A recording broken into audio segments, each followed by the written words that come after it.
Hey, what up, anime fans? I'm back with another video, and I'm officially done. I officially caught up with the JoJo anime. Granted, I did start this last month or so, a month or two ago. The time of recording, obviously. Like, well,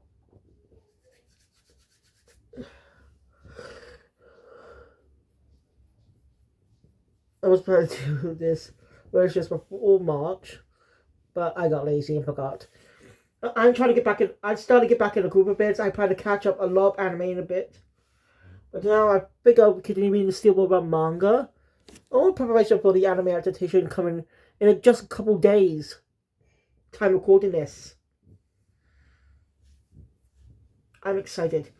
But here I am today, viewing Stone Ocean, the sixth part in the JoJo series. Some people say sixth arc. It's not an arc.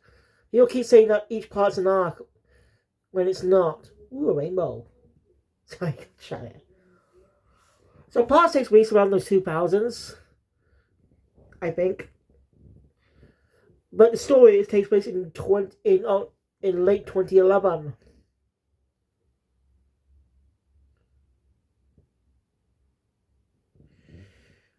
Many years.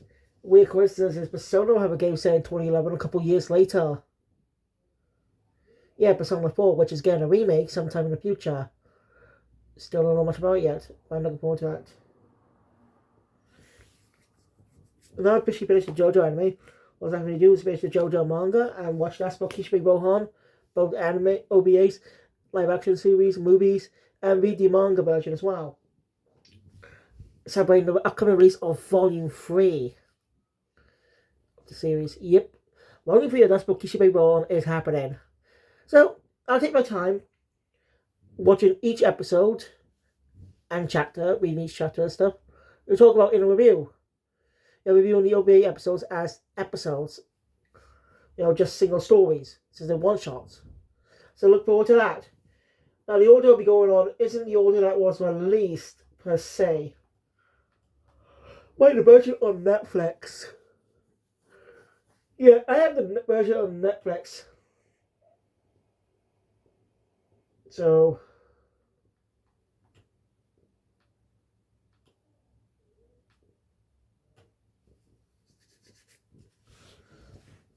it's not really, but I'm still disappointed. We still haven't got any more JoJo home releases on home media. We're stuck with parts 1 to 3 on Blu-ray. That pisses me off. America's getting more parts. Also, we get some shitty releases. We get the censored broadcasts of some of the parts.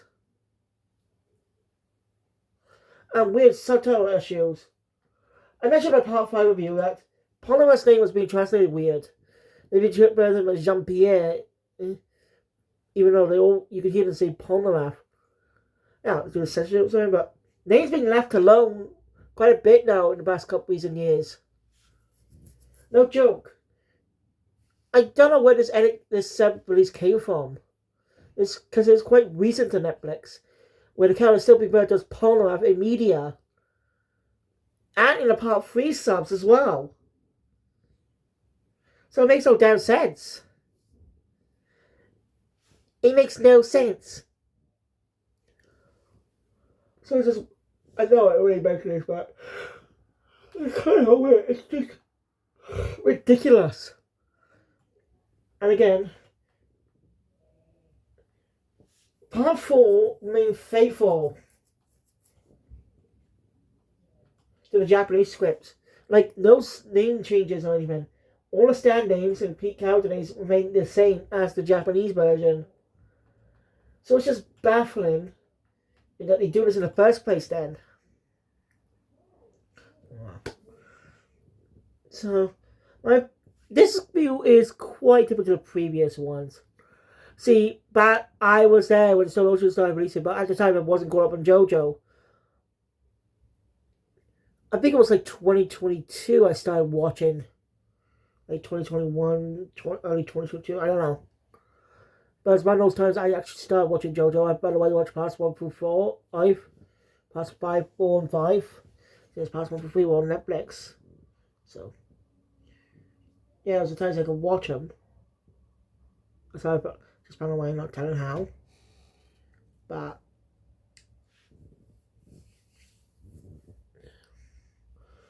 yeah. Anyway, so I eventually started watching Stone Ocean Batch 1, since there's been some batches if you didn't know. And you can find those reviews on my channel. But I watched the dub, so I read a lot of so I used a lot of dubbers at the time. Since it wasn't too familiar with Japanese versions, so be sure, if you are interested, though, be sure to check it out.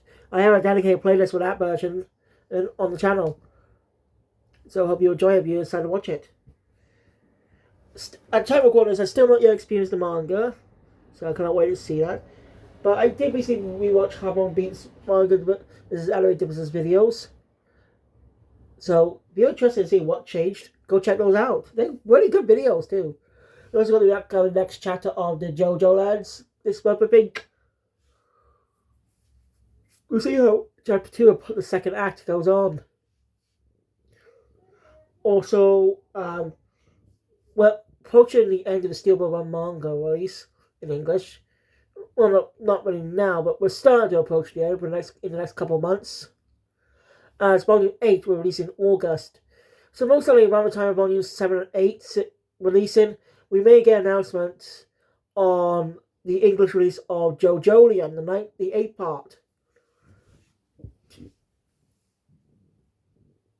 Again, we don't know if they do plan to translate it. Most likely they will, but we're curious to see what stands were changed. Anyway, Stone Ocean marks the final entry in the Dio Saga. That's why I've been calling it the Dio Saga. A lot of these have some ties to Dio.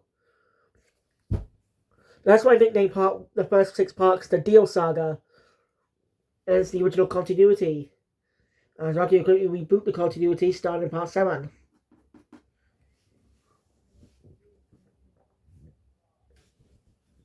So, yeah. Anyway, I also got the part 7 mangas ready.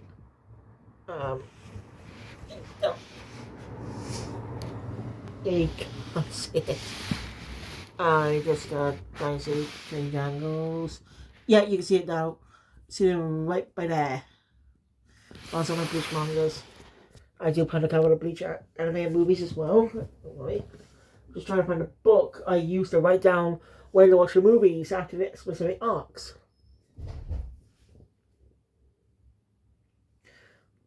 So, without further delay, let's get into the review on Stone Ocean 8 minutes in. So, the story opens up at Green Dolphin Street Prison. Of course, we open up with a tease of what led this to happen in the first place. Let's introduce to our first ever female protagonist, Jolene Kujo. Played by Ai Farrows in the Japanese version, and Kira Buckland in the English dub. Buckland actually has previous played in the JoJo series prior, playing Reimi Sugimoto in part 4.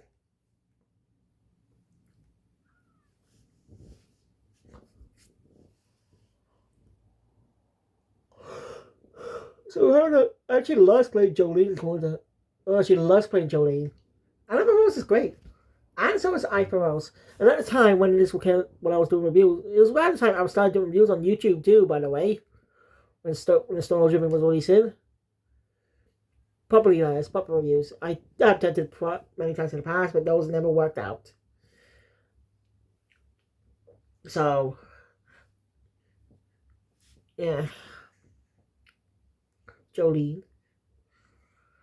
I have a bit of a gripe though with the Japanese version. So they use a lot of Japanese text and Japanese phrases. Now, that wouldn't be a problem. I know it's a Japanese anime, that wouldn't be a problem. Except the story takes place in America. And look at the Part 5 anime. They actually did not use any Japanese. They used a lot of Italian. They didn't use any Japanese phrases.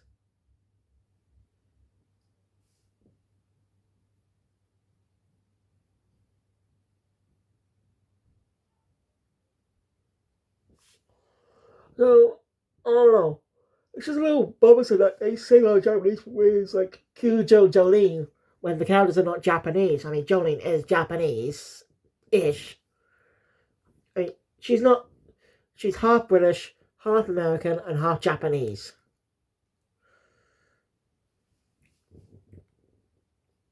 So she's quarter British, quarter American, quarter Japanese. So it's weird a lot of American characters say Cujo Jolene. And again, this did not appear in part 5 as when Jono says Koichi, he says Koichi. He will say in Japanese. Instead of the original phrase, he will say Koichi. Because the character's Italian. So I'm just saying, it's just some little gripe I have. This bugs me personally. If it doesn't bother you, that's fine. It just bugs me as all. But anyway, Johnny's in prison. I think she's not really. As we end up learning what crime she was. Possible murder, hit and run.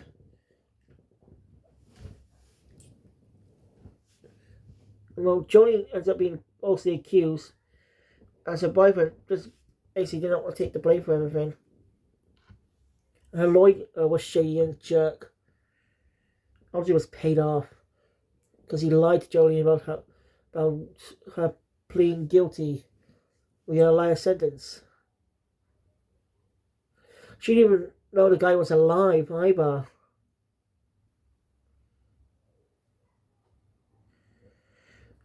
So yeah, Johnny's boyfriend Romeo is an ass.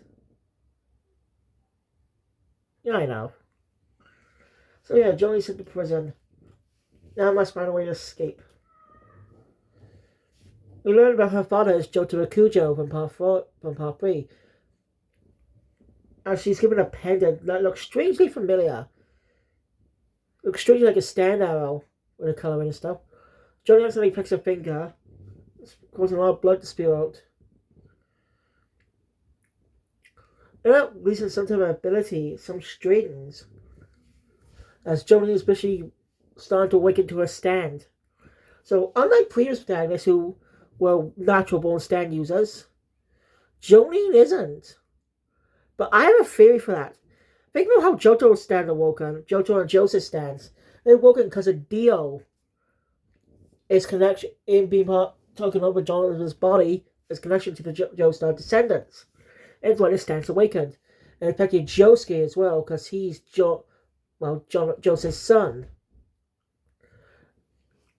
And unlike Holly, who was not really had a vitamin on her body because even though she was an adult woman, Josuke was a child, but yet when he grew older and stronger, he managed to probably wield a stand. And Jono is the son of Dio, so of course his stand eventually awakened when Dio started to take over them all. But because Jolene is direct descendant of Jotaro, and because there's no Dio, her stand didn't need to awaken. It's basically remained dormant. But Jojo gave her a pendant to actually properly forcefully awaken her stand. And with that, we get her first stand now. Well, she takes care of the lawyer.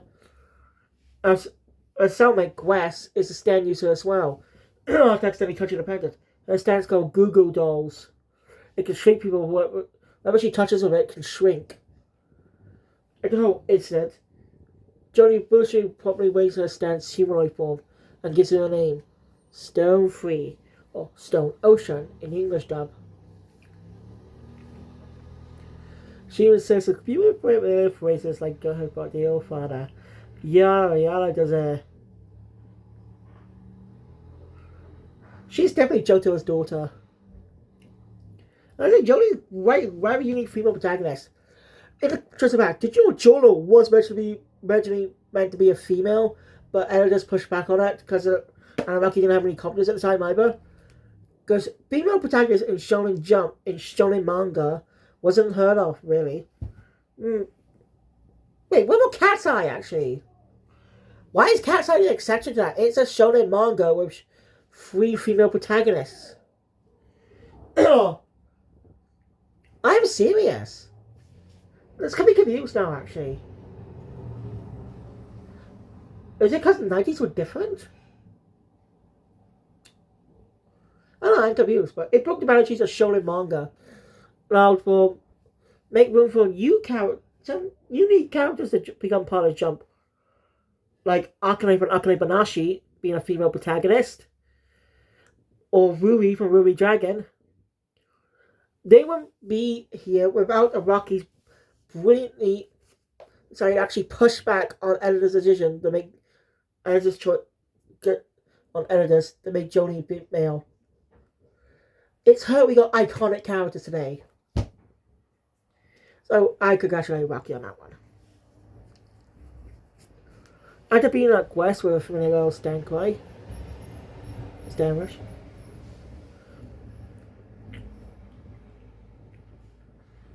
Johnny's gonna get out of here. On the way to the visitation center, Johnny has a meeting with a young boy. He tells her not to go. Hey, Johnny has a meeting with her father, and well, she's kind of pissed at him because he hasn't really been around that much. But we understand why, because the stuff JoJo's been through, yeah, it's not really safe for a child, for his family. But here's the problem. JoJo's bad at communicating.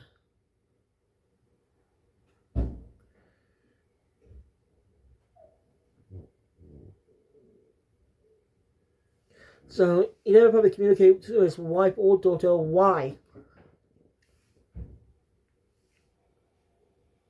You know, he didn't know this. Anyway, JoJo reveals that she was framed by follower Dion and John Gully A, who's also a stand user. Now, this is quite a unique stand now. It's more dreamish, as there many hints to understand that it was a dream early on. John Gully A stand is called Manhattan Transfer. Okay, but eventually, Jolene and JoJo manage to break free from the dream. We're together. Well, John Gully A still attacks, but JoJo's reveal that after using time stone, JoJo finds out that John Gully A is working with a partner.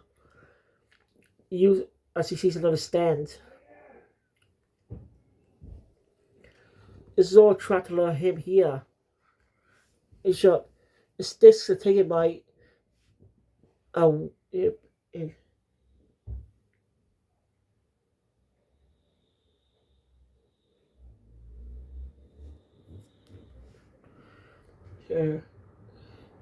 the name of the stand. His name is White Snake, or Pale Snake. His user is currently unknown. Johnny makes the best escape with her, and well, seems actually JoJo does show he cared about her.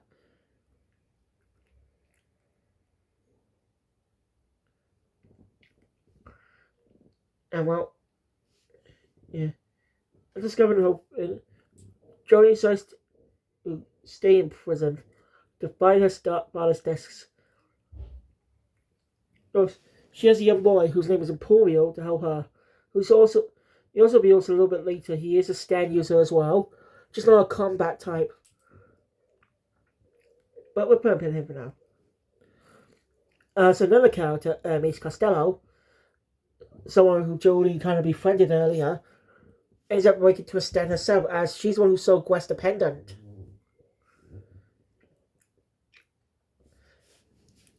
Dealing with a weird guy who tries to commit suicide multiple times. Like a failed suicide attempt accidentally shot a girl, making him get the blame for her death, even though it was just a big old accidental coincidence as they were both committing suicide. So Hermes fully uses her stand. So let's go over the stand abilities. Stone Free, like I said, is able to use strings, which is all part of Jolie's body. Basically, when she uses string as a rambling part of her body. It can be really useful for a lot of things. It's also useful to make up sound vibrations, allow Jolie to hear stuff. Or communicate with others.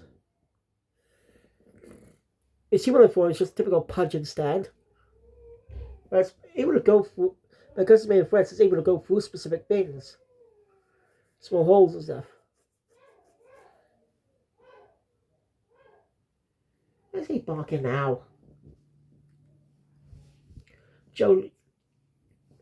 Now, Hermes stand, Kiss, or Smack, roll stickers.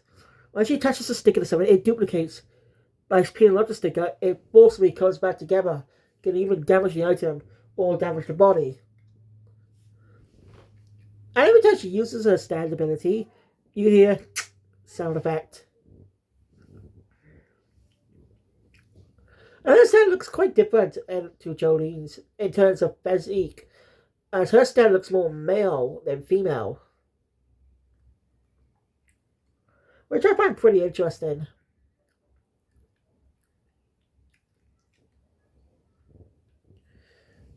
So, situation. Jolene gets a hint from the stand disc, gets a hint that Whitesnake, who also killed John Golly A, may hit the disc somewhere. So Johnny and Hermes end up on an excursion with some other prisoners. One of them saw reporters named H.O. Another character in one of these prisoners is actually played by familiar voice actors in the dub. Lisa Ortiz. Yeah, never thought I heard her voice in JoJo. You know, Lisa Ortiz is a well-known American voice actress that's done a lot of work in dubbing and stuff, voice acting over the past couple of years, mainly anime. May recognize her for her voices in the Pokemon franchise, playing quite a lot of characters. No joke, she plays quite a lot of characters in Pokemon over the years, especially after 4Kids lost the license. She was mainly known for working with 4Kids at the time in the 2000s, so she's been a lot of stuff. She was even one of the 4Kids voice like Tony Tony Chopper in One Piece. She's also in Winx Club, Sonic Amy Rose, and Sonic X, and all the 4Kids era Sonic games. Yeah, just look her up.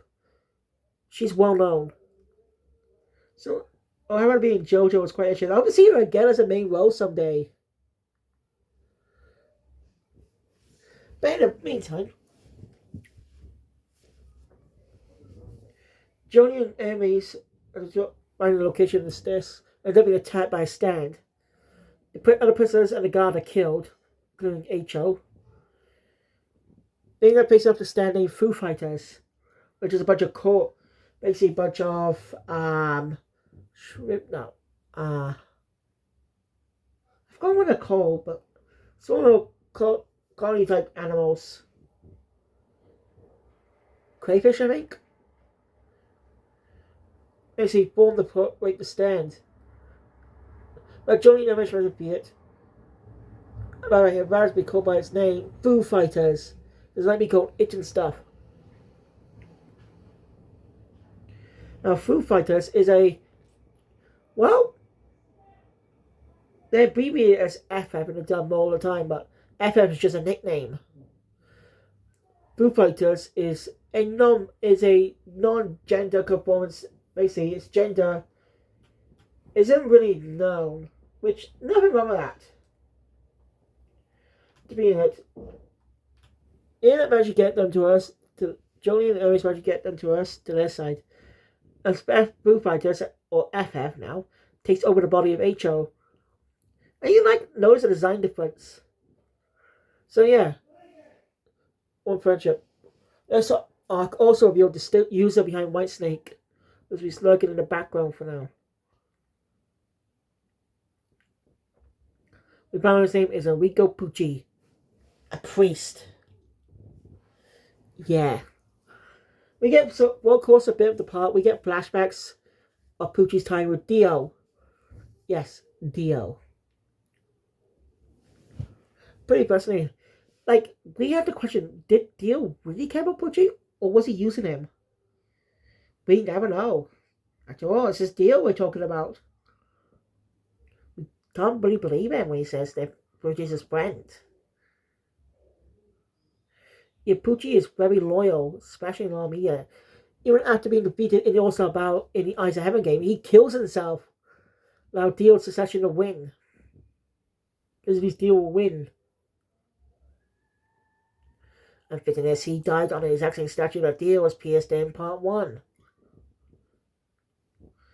Let's maybe talk about the opening. Opening 1 is basically made the same for the first two batches with a slight change towards the end. It still shows a catchy song. And for the third batch, we get a new opening, Heaven's Falling Down. And it reflects the tone of the portions. Yeah, still much had a lot of trouble with Shield because of the batch release. One, Steve Rogers probably wasn't familiar with batch releases at the time, since they've been weekly. And Netflix didn't probably get enough time or budget. That's how it was. So anyway, Jolie, FF of the group, a big way to get. So he got the stand disc back. Now we get JoJo's memory disc that Poochie wanted in the first place. Well, Poochie has set up another stand user to take care of Jolene because he didn't think Jolene was a threat in the first when he framed her, but yes, she is now. Mira Shaw, rest stand, Marilyn Manson, I think. It's a very creative stand fight, as it doesn't really involve punching and stuff. It's all about playing a game, a red game. Yeah, and Jolene managed to win, and it's really cool. A stand rush with balls, that's fucking cool.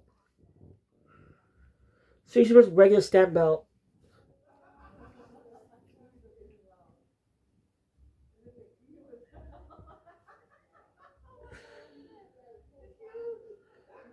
There are really not many stand belts.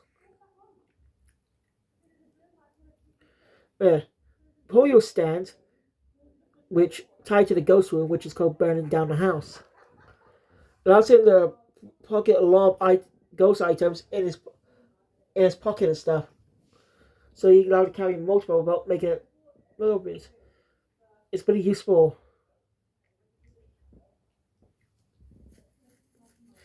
Also get glimpses of two other characters. How about one of them being Weather Report helping out Jolene? He has no memory, so he just uses his stand's name. So yeah, but the two of them deal with Lang Wrangler, the head of Savage Guard, and to bring the Speedwagon Foundation.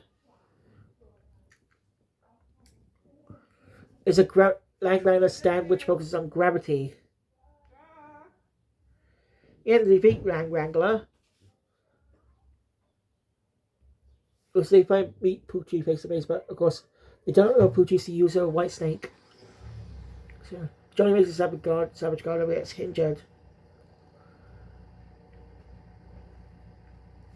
Oh, no, Johnny managed to live in a stand disc. But he's Johnny being hurt. And then batch 1. Batch 2 picks up a bit later. As we get a tease of something that happens later. And the maximum security ward portion of the story. Ares is basically tracking down a man named Sportsmax. Basically, Jolene and FF managed to find out that Ares' sister, Gloria, was killed by Sportsmax because she reported him to the police. Or to protect her sister. And that bastard got 5 years in prison. So Ares basically committed armed robbery, or bank robbery, or whatever. Committed robbery just to be sent to the Green Double Street prison to take her revenge. And she managed to kill him, but of course this stand is able to reanimate things that are dead. No, helping Jolene and FF helping Jolene mostly. Ares managed to avenge her sister. It sounds more, but Hermes is more critically injured because of that. So, of course, they end up the brain ends again pinned on Jolene, and she's sent to the maximum security ward.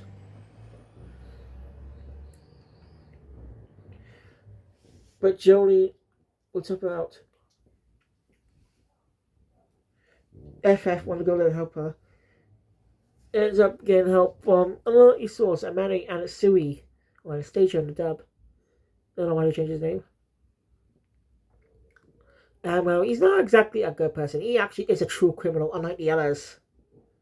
Unlike other characters, he actually is a true criminal. He actually killed someone to get in jail. So yeah, he has a standing diver down, or diver drive.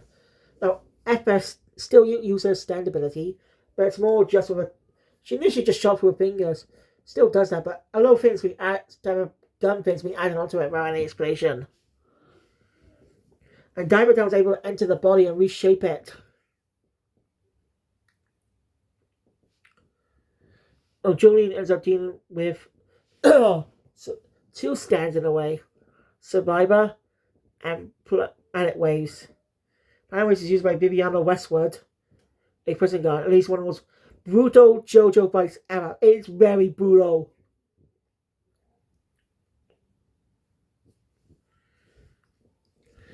And Jolene defeats Westwood. And interesting enough, I don't think there have been any stand user deaths in this part, except for the final antagonist, of course. But you hear my point. It's pretty interesting. None of the prisoners ever died. Except for Sportsmax, but he wasn't killed in a stand bow. Maybe just killed him in just using a stand. But wasn't a bow. So he technically doesn't count.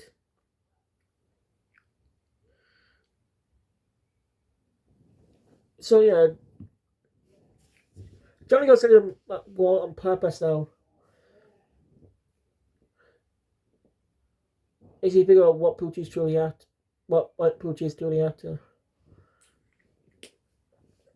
And Pepper and Hatsui arrive. And after Pepper get her own stand bow, the guy uses Fan Shui. It's a weird stand bow. I think the FF didn't win. It was thanks to Anatsui that the vow was won.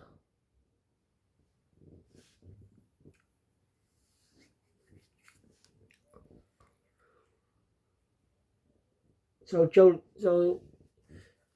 yeah, of course, they deal with the labor of what Poochie's planning. A green baby. But of course, we get another stand bow against Yo-Yo Ma. As Jolene and Anatsui are chasing it down, while FF stays behind. While the Yo-Yo Ma fight's going on, FF discovering the identity ended up stabbing Whitesnake's user in Poochie, even to a clash. After defeating the Yo-Yo Ma fight and dealing with the green baby stand, which they were shrink bins, FF's bow ends up leaving outside, where she ends up being killed.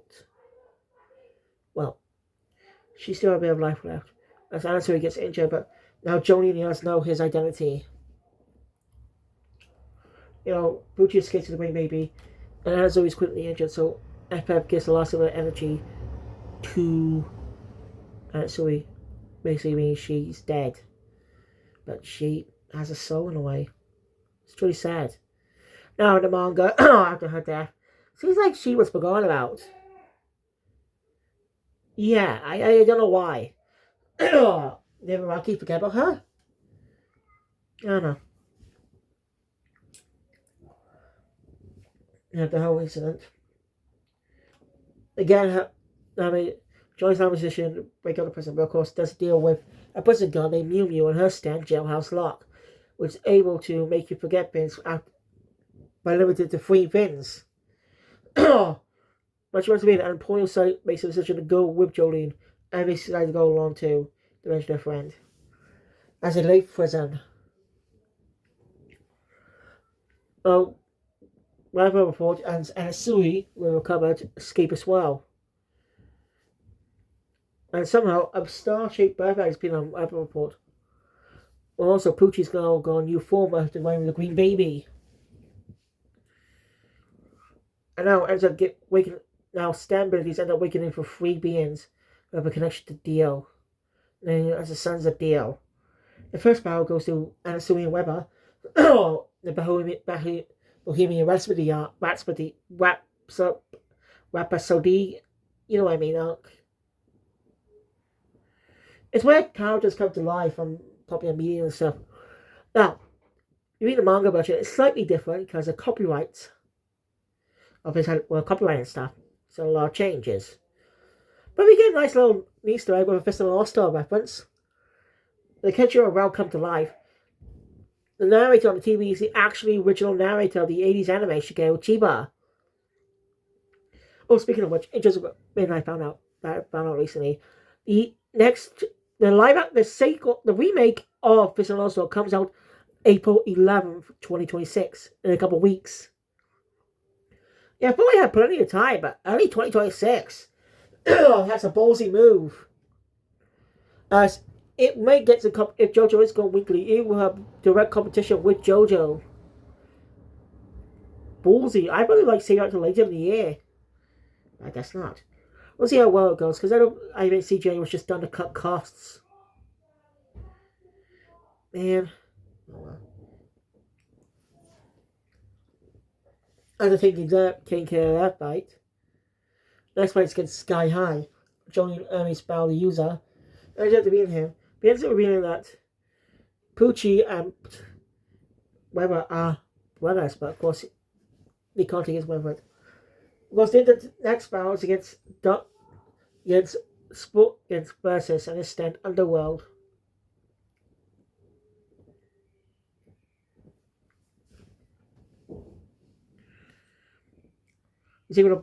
Basically, they got memories of the past. So, using memories of things that crashed. Griffin get Emporio, was Guy and Jody, they managed to escape. Because Versus ends up betraying. Yeah.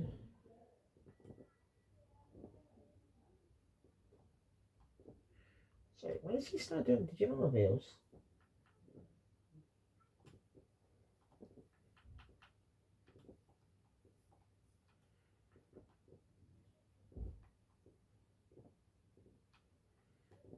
Sorry. So after that, Joe. Anyway, so as I said, Versus double crosses Gucci and digs up Weber's memory disk. And Weber managed to regain his memories, leading to the heavy Weber arc.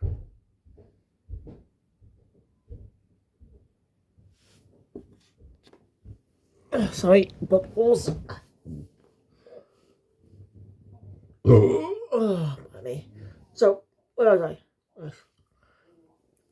Weber gets his memory back, leading to the heavy Weber arc.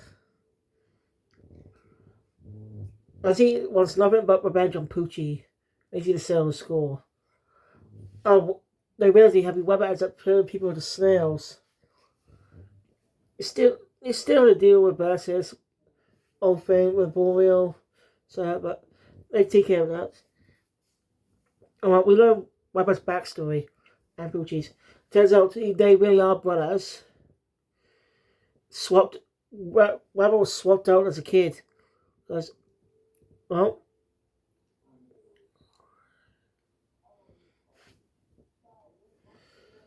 because the one who took his child died that very night. Just as they'd been born.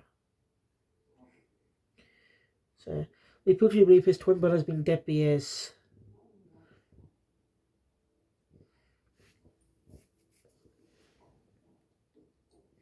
Which he didn't know is until one day that the mother had to come in to confess the truth. You know, yeah, we can't really blame her. She did love the child. She loved him as much as she could. What she did was wrong, but I understand. I don't know why narrator ask why. I don't get why the narrator decided to ask if we want to pin the blame on the Pucci's parents, when they done nothing. I'm serious. They did nothing wrong. I'm aware of the whole switch and everything. I don't care.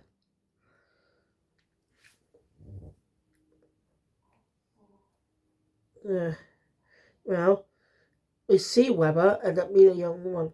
We end up finding out that girl was actually Pucci's sister. Pucci ends up finding about the whole date thing.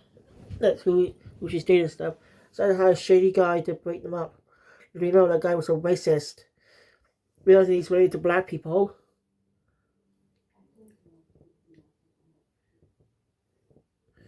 He and his friends just beat them up. But Adrian Weber the girl thought he was dead, so basically pulled a Julia and threw herself up the cliff to commit suicide.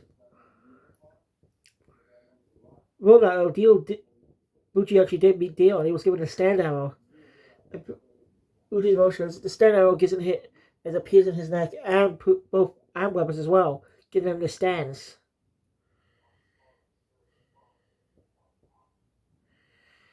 So Weber has to get his payback on that bastard who attacked him. More information about Pucci.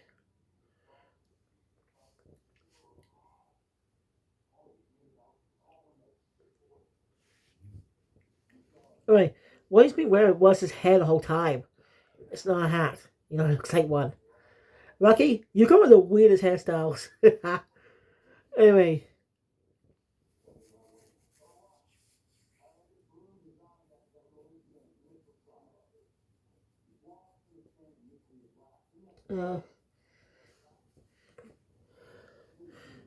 So yeah.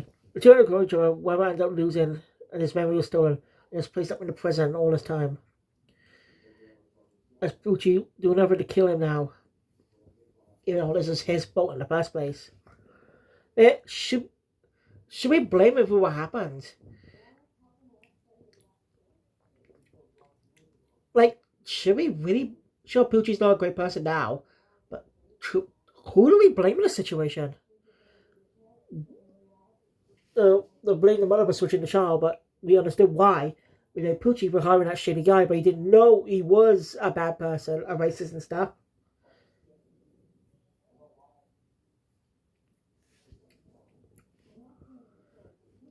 You know? Who's the one who committed a great sin?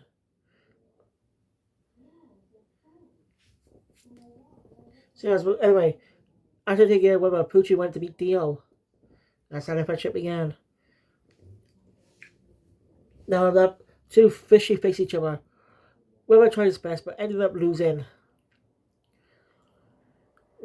That's FF now Weber. Anyway, his real name is Wes, and Weber was just a nickname.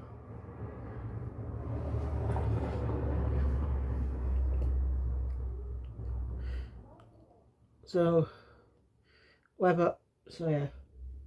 Sad story. Now, generation, the gang head off to Cape Canaveral to stop Pucci. Because his stand ends up above and they come across and they end up fighting it. The stand's now Sea Moon. Merchant the Green Baby. It makes it contains the gravity. It's a tough fight. But luckily, Jolene gets help from JoJo, who managed to get the stand disc back earlier. Also, Weber left his stand disc behind. Clever. In case he didn't. As he wanted to die in the first place. Instead, after he took care of Pucci, he wanted himself to die. Because he felt guilty about the people, showing he is still a good person. Even after being a bit of a dick. But it's much better than the manga where after he gets his memories back. Because this season would be like a total ass. Yeah, make Weber really unlikable for some reason. Make it was kind of out of character. Sure, I know his memory's back, but you get what I mean. Anyway, JoJo's back because Pucci still evolves to stand even more and become made in heaven. Leaving the most infamous climaxes in the story. As everyone is killed because of Simu's power, because of Aiden Heaven's power, it accelerated the unit of time. Everyone will say thanks to Jolene sacrificing herself. Now, Uchi's managed to create a new universe. Now, none of the characters who died don't exist. And Bait as his way. But Emporio uses Bait to his advantage. Since Jolene gave him the Weber stand disc. And uses the ability to take care of Pucci once and for all. Yeah, create a new universe where the souls now live. In new worlds. Jolene is no longer cursed by the Joestar bloodline. She now lives a happy life. And that's ends the original continuity, with the end theme being roundabout from season 1. I think ends the original continuity of JoJo. I'm looking forward to see if the next opening, if Stubo runs or when we have any references to the next two the other parts. This is a brand new continuity. So the ending was kind of controversial because of that. Because there's no reason, like Jolene died.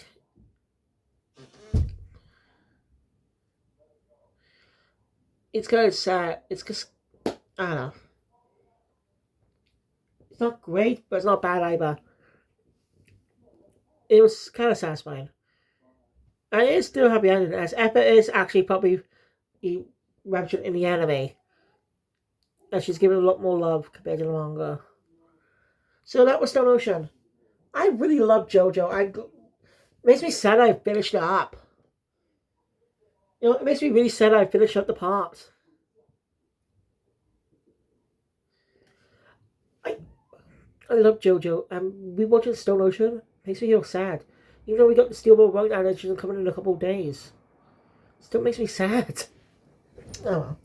That's just my opinion. What do you think of Stone Ocean? What do you think of the entire original continuity of JoJo? Which part's your favorite? Let me know in the comments below. Thank you for watching. If you enjoy my content, please hit the button. Want to see more? Subscribe to the channel. Look your bell. The videos in the future.